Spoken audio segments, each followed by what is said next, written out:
Muy buenos días con todos. Un gusto el saludar. Espero que se encuentren bien. Antes de nada, me voy a permitir, y esto desde hoy en adelante, y antes de comenzar con el análisis de cada tema, tratar en lo posible de explicar de manera detallada o pormenorizada los aspectos más importantes, fundamentales de los deberes. Estos deberes de que, en primer lugar, les pido de la manera más encarecida, de hoy en adelante también, hacerlos o elaborarlos en computadora, salvo el caso de ciertos estudiantes que por algún motivo no lo puedan hacer y que por favor me lo hagan conocer para que estas personas realicen sus trabajos, sus deberes a mano. Para esta semana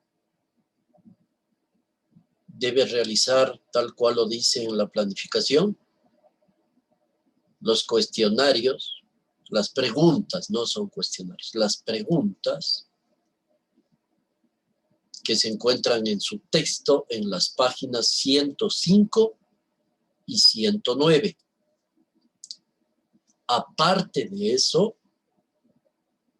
debe elaborar un cuestionario extraído de un anexo que yo le voy a enviar. De manera general, los anexos pueden ser en documentos escritos o a través de un video. Entonces, de ahí tiene que sacar y elaborar las preguntas para el cuestionario que usted ya sabe cómo y ya lo está realizando. El día de hoy, luego de la clase como tal, luego de la tutoría, le estaré enviando el link correspondiente a este anexo. Y por supuesto, como siempre, cualquier otra explicación, primero hágame conocer si tiene dudas y con gusto yo le estaré respondiendo a través de los mensajes de WhatsApp o del correo, o prácticamente, que sería lo mejor, a través del grupo, la novedad que usted tenga. Espero que esta parte haya sido muy bien explicada, que esté claro. Bien. El tema del día de hoy, de esta semana, es la reforma y la contrarreforma. Es un poquito complejo este tema, debe estar muy pendiente o atento y, ¿por qué no?, si es posible, repetirse el video para que pueda usted claramente obtener estos conocimientos que son muy nuevos, ¿no? Pero como se trata de un tema de religión, yo debo explicar lo siguiente. El análisis de este tema y el análisis de otro, concretamente los temas políticos, yo nunca exteriorizo o doy a conocer mi posición de manera o la manera de pensar propia, la mía, por lógicas razones. Especialmente porque no es mi deseo en absoluto y no tengo ningún interés de manipular el pensamiento de ustedes, mis queridos alumnos. De ahí que lo que indique, lo que hable, es basado estrictamente en lo que manifiesta el texto de consulta o de otras fuentes que de manera específica lo haré con una visión histórica, no más de ello, histórica. Esto, lo que está ahí en los libros, lo que está en las fuentes, no siempre es mi punto de vista, por lo cual me reservo y solamente analizo, otra vez manifiesto, lo estrictamente necesario e histórico. Yo respeto mucho su forma de pensar, respeto mucho su forma de actuar y en este caso, de la visión que usted tenga, de las costumbres que usted tenga, de las creencias que usted tenga, particularmente de estos temas muy delicados que son la política y en este caso la religión. En base a esto, empiezo indicando con relación a nuestro tema, sobre lo que se denomina la reforma y la contrarreforma. Bien, empiezo indicando que a principios del siglo XIV, la Iglesia, concretamente la Iglesia Católica, y el pueblo en general, y me refiero concretamente al pueblo de Europa, ya no congeniaban, ya no convivían o ya no hacían una coexistencia pacífica, debido especialmente a las injusticias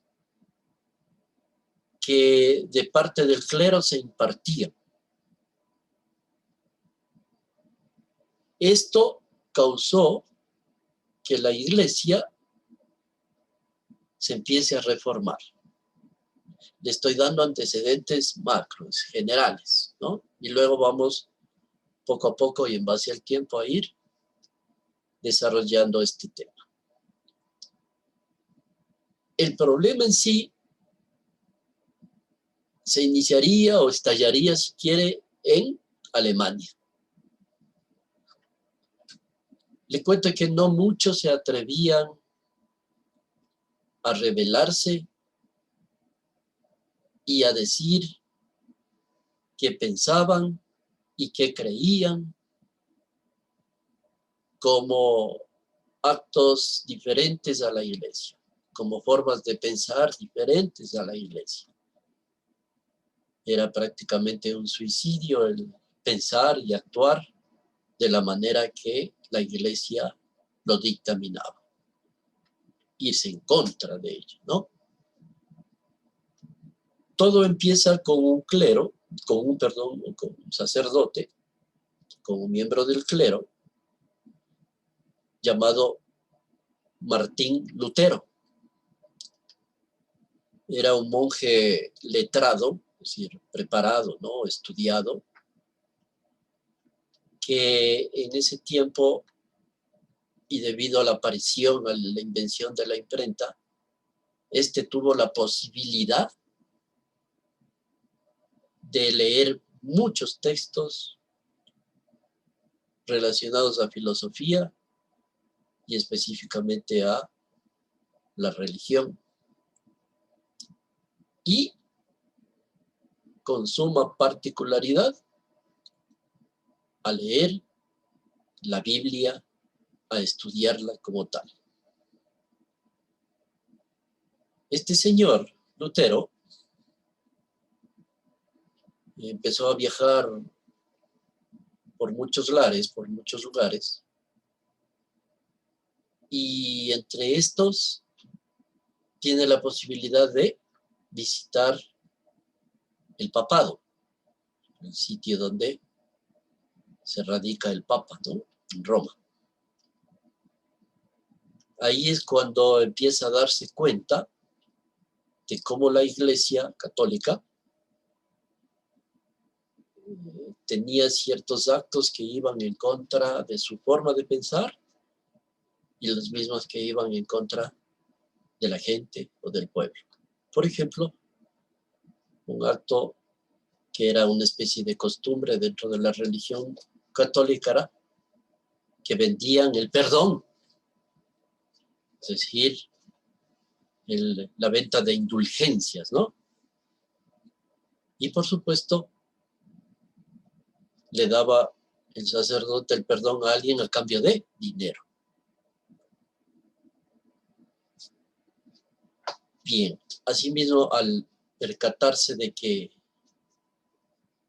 el Papa se creía el sucesor directo de Dios y otro tipo de irreverencias más, hizo que él empiece a actuar, a escribir en contra de estos actos, de estas acciones y de otras más. Lutero regresa a Alemania y decide que el pueblo está o tiene todo el derecho de enterarse de la verdad. Bien, esto por una parte. Ahora, como un antecedente de la Iglesia Católica. Durante aproximadamente 1000 años, la Iglesia Católica fue la única prácticamente que dominó Europa. Lamentablemente se sabe la sucesión de hechos como tortura, como muerte, como persecución a través de ciertos representantes y en ciertos tiempos, y que, ¿por qué no?, a través de la historia fueron juzgados y que pertenecían lógicamente a la Iglesia Católica. Aparte de todo esto, se denotó un atraso científico y cultural, ya que prácticamente no dejaban que las personas de ciencia, de letras, exteriorizaran su trabajo, al menos cuando éste iba en contra de lo que establecía la Iglesia. Esto y mucho más da inicio a la llamada Reforma. La enorme influencia de la Iglesia Católica en el orden político, en lo económico, ¿por qué no en lo social y estrictamente en lo religioso?, era evidente en toda Europa. Esto causó a que la gente cada vez se sintiera y demostrara la inconformidad, ya que no había lo que ellos predicaban, una igualdad entre los hombres, y mucho menos un derecho de opinión, de forma de pensar. Por ejemplo, una organización formada por la Iglesia Católica, llamada la Santa Orden de la Inquisición, era la que se encargaba de lo que hace un momento decía, de torturar, de mutilar, de matar, ¿por qué no? Y así lo hicieron a miles de personas cuando estos estaban en contra de Roma como iglesia. La Iglesia Católica buscaba totalizar que el poder político y el poder a todo nivel, y buscaba también regir por su propia mano, por sus propios intereses, por su propia decisión, sin que nada ni nadie interviniera o le diría, ¿por qué no? Iglesia está mal en esto. No había la posibilidad de estar en contra. Pero esto lógicamente hace que se genere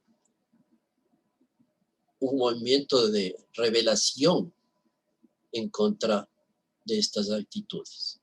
Y lo lidera, otra vez manifiesto, el señor Martín Lutero, aliado con otros como Juan Calvino, y que fueron los pioneros, o sea, los que iniciaron y los más importantes durante el proceso de la llamada Reforma.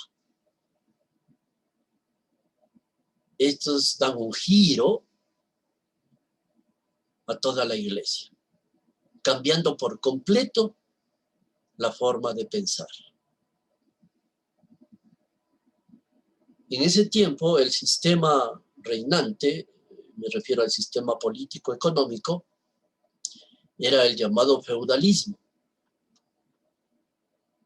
que era un sistema de administración, por no decirlo de gobierno, que existía en la Edad Media, en donde el dueño de las tierras, llamado el señor feudal, tenía sus propiedades en las mismas que trabajaban para él un grupo de personas, que eran los campesinos, a cambio de vivienda, a cambio de comida, a cambio de supuesta protección. Era un sistema, según la historia, muy injusto, donde regía, donde administraba la autoridad máxima casi siempre un rey o alguien perteneciente a la alta cúpula de la corte o de la nobleza, por dar un ejemplo, un marqués, un conde, y por supuesto, donde influenciaba muchísimo el clero y los militares de ese tiempo. Toda esta cúpula, todas estas personas que tenían el poder en sus manos, no producían bienes. O sea, no trabajaban exactamente así para producir. Ni tampoco pagaban impuestos. ¿Quiénes trabajaban? ¿Quiénes pagaban impuestos? Para variar, ya lo saben, la gente de abajo, el pueblo. Específicamente en ese tiempo los agricultores, que eran en su mayoría, y poco a poco los que se fueron uniendo a este grupo, los comerciantes. Ellos tenían y debían producir, trabajar y pagar cada vez los impuestos que se iban incrementando. Para mantener a todas las demás clases, se realizaba una serie de actos de parte de la nobleza, todos ellos que iban en contra de la gente, y esta se sentía tan descontenta que demostraba con acciones casi permanentes y se iban rebelando en contra de las autoridades, en contra de la iglesia. Incluso en contra de el impedimento hacia nuevas formas de vida, porque no lo permitía. Después de mucho tiempo, la Iglesia Católica va perdiendo su poder político.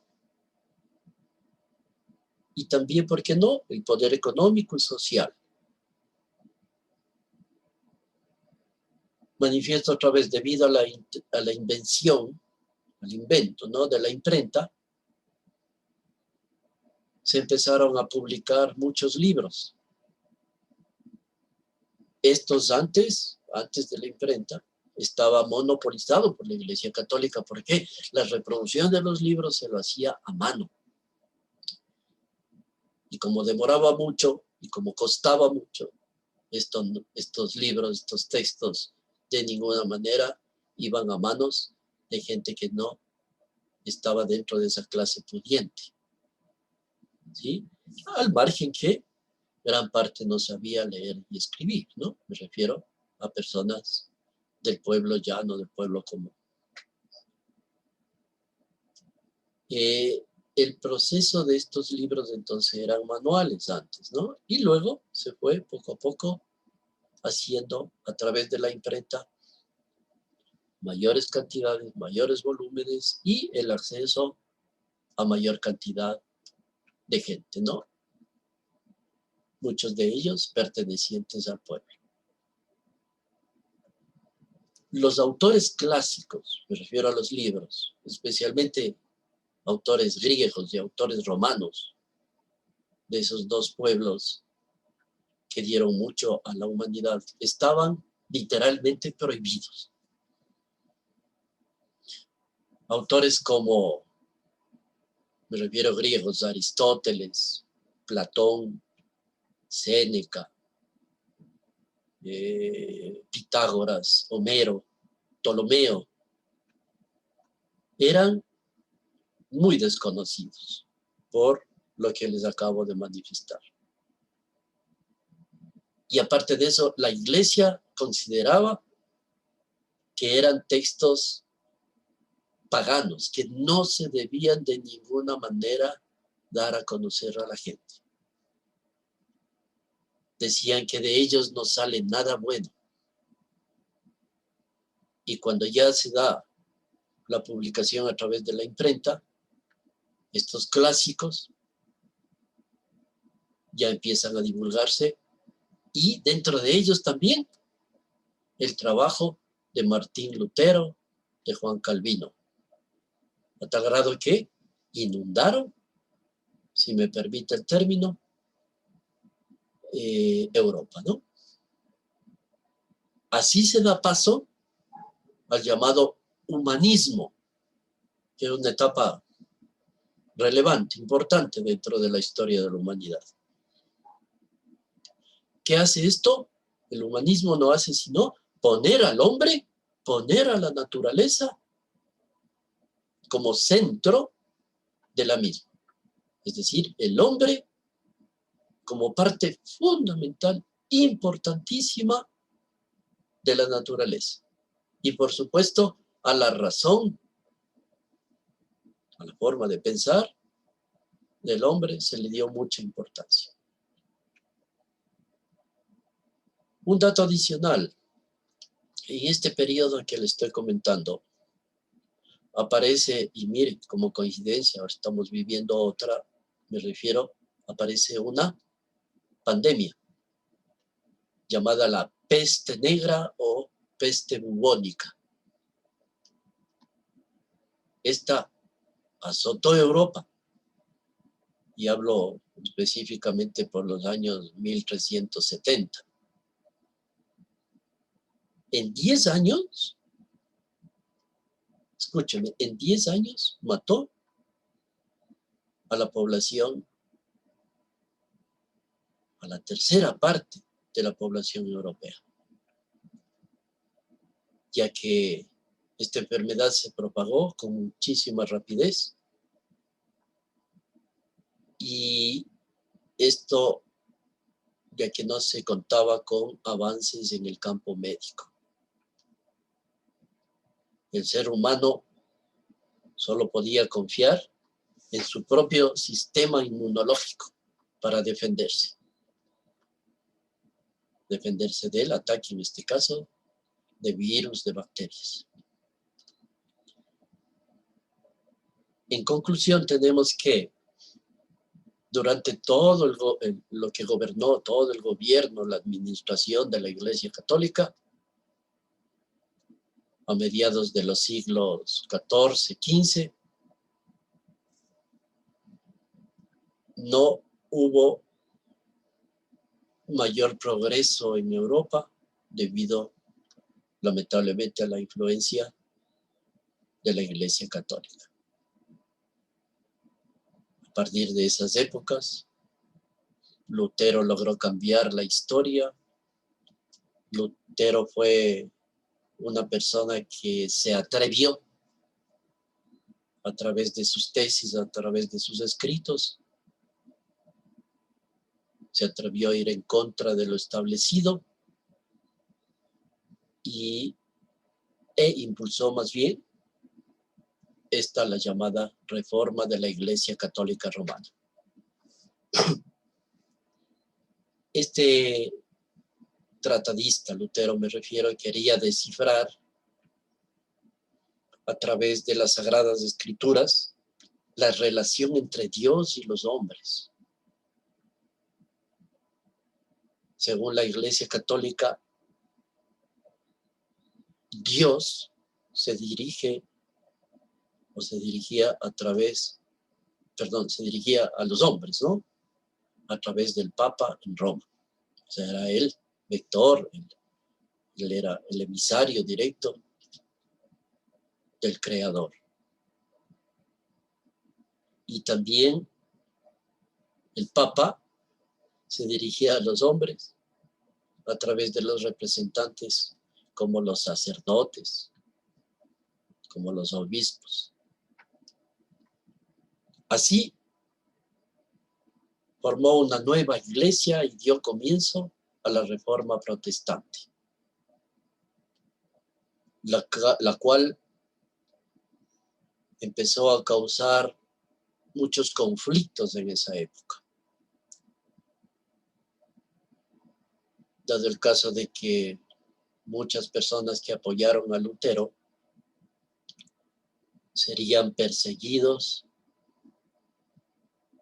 serían encarcelados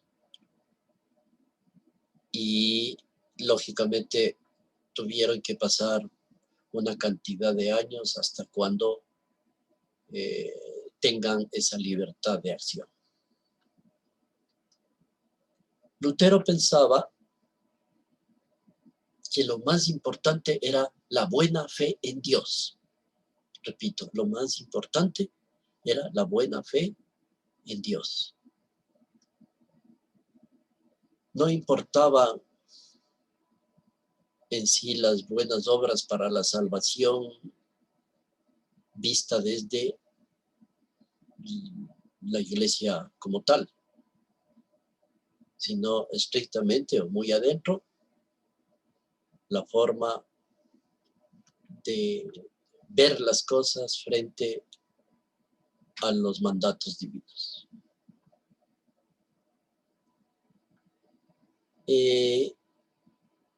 Una de las principales, ¿por qué no?, enseñanzas de la Reforma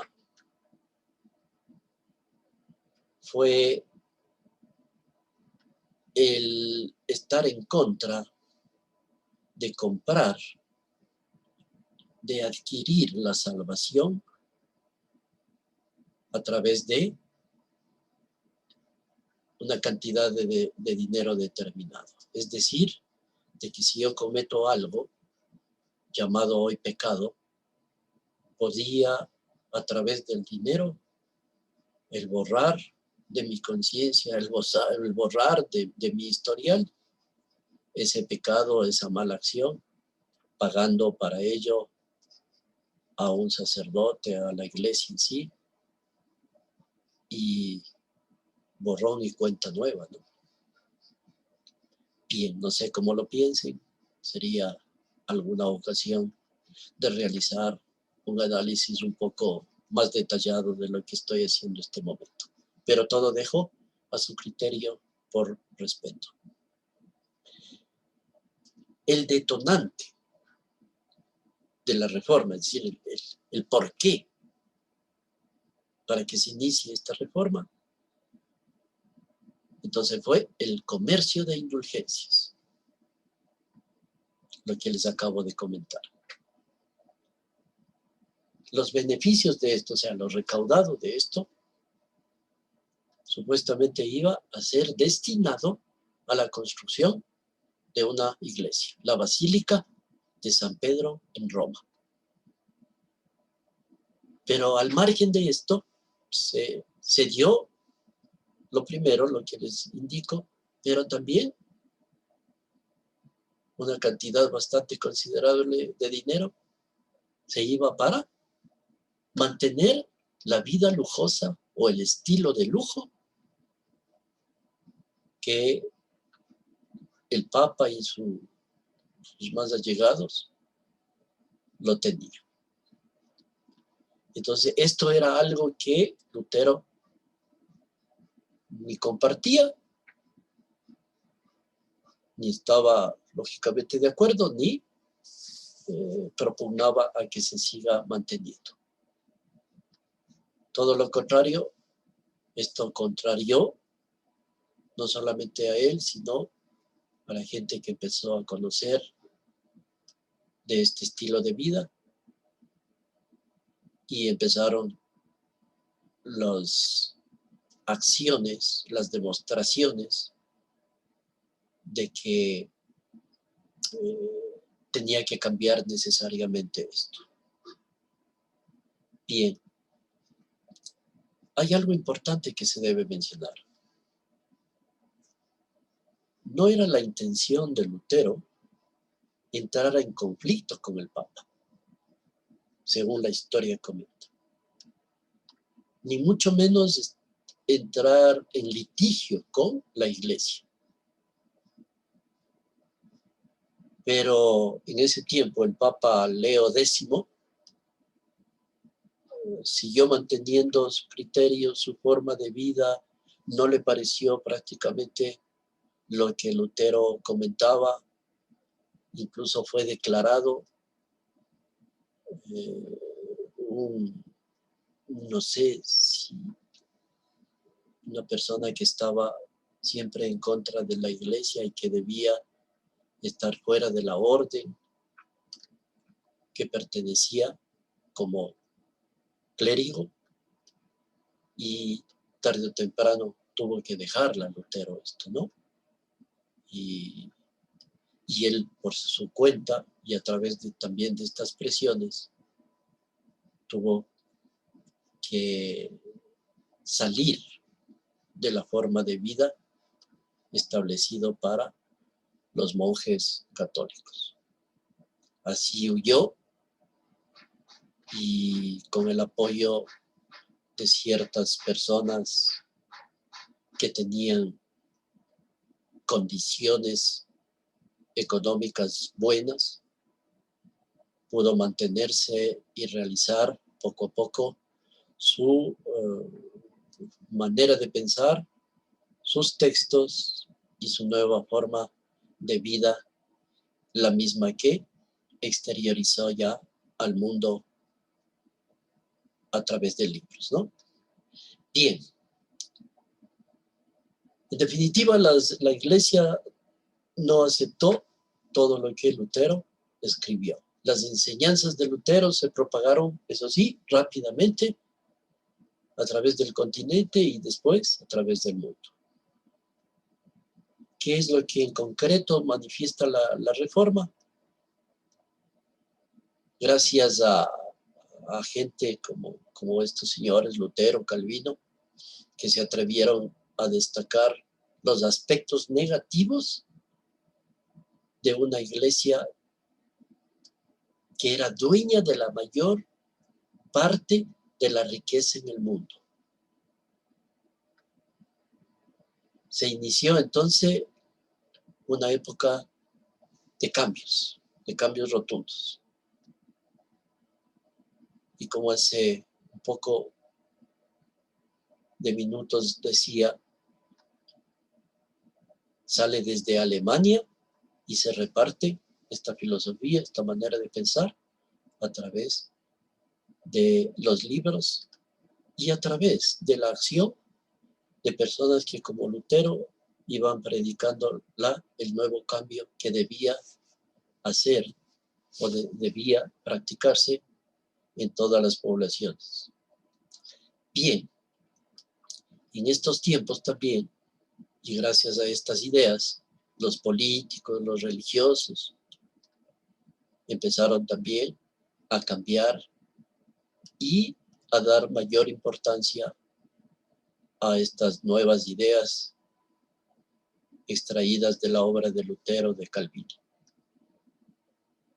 A principios del siglo XVI, la iglesia empieza a decaer, ¿no? Y empieza a dar demostraciones de que ya estaba en crisis. Estos dejaron de prestarle atención a lo que realmente importaba, me refiero a la iglesia, ¿no? Así como la enseñanza, estrictamente la difusión de la religión, se descuidaron de hacerlo. Decidieron más bien preocuparse o tomar mucho interés sobre los ingresos que entraban y salían de sus manos, es decir, sobre el dinero como tal. El clero entró en una etapa donde le importaba más el capital, el acrecentar dinero, a tal grado de que todos los principios que a través de las escrituras, de las sagradas escrituras me refiero, de lo establecido por Dios, por Cristo, poco a poco se fue descuidando.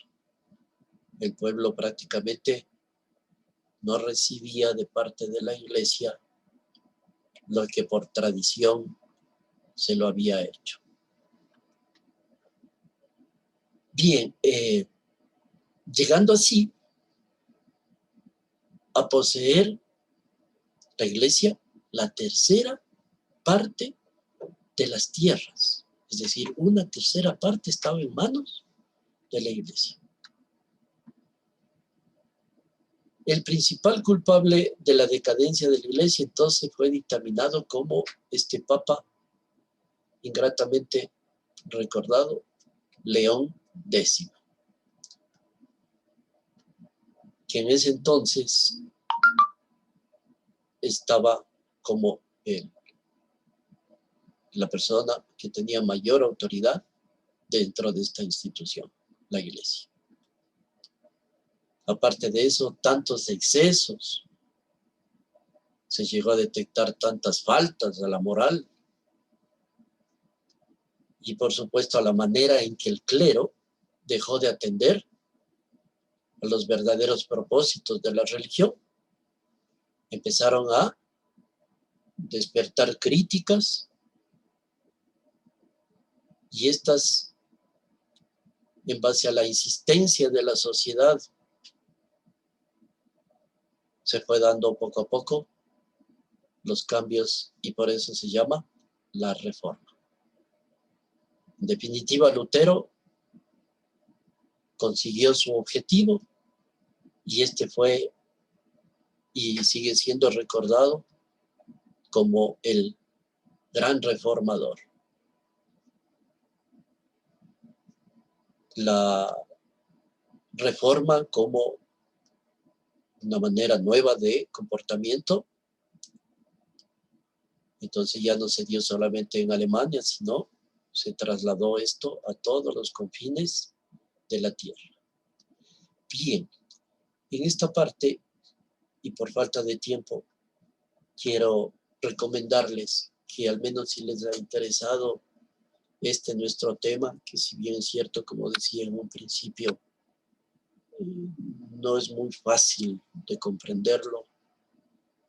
También yo tengo un compromiso porque trato en lo posible de hacerlo más sencillo, cosa que posiblemente también, valga la redundancia, no lo esté consiguiendo porque se requiere de leer bastante. A eso voy. La invitación a ustedes, ¿para qué? no solamente se quede con lo que, en este caso, su amigo, su tutor, le está impartiendo, sino que ingrese a ese mundo maravilloso de la investigación, de que a través del Internet, y ojalá pueda detectar buenos documentos para que usted lea, para que usted se entere, y no solamente por pasar de años, sino por aprender para la vida. Es un tema, yo digo, muy interesante. ¿Por qué no? Está bonito, pero siempre y cuando uno tenga bases de conocimiento. Caso contrario, hasta aburrido se le puede llamar. Si usted cree que esta mi recomendación, pues desde el día de hoy puede ser factible, le felicito. Ingrese a la investigación, lea y va a saber cada vez más, va a comprender cada vez mejor y por supuesto le va a llegar a interesar a todo nivel, no solamente en el tema, como en este caso, de historia y de religión. Quiero agradecerle muchísimo. No se olvide las recomendaciones que yo le había propuesto en un inicio antes de ingresar al tema. Y cualquier cosa, siempre estoy a las órdenes para atender y solventar sus inquietudes. Un gusto inmenso a través de esta pantalla. Nuevamente le vuelvo a saludar y esperando de que se conserve bien, igual que todos los miembros de su familia en esta época muy difícil. Cuídense mucho, un gusto.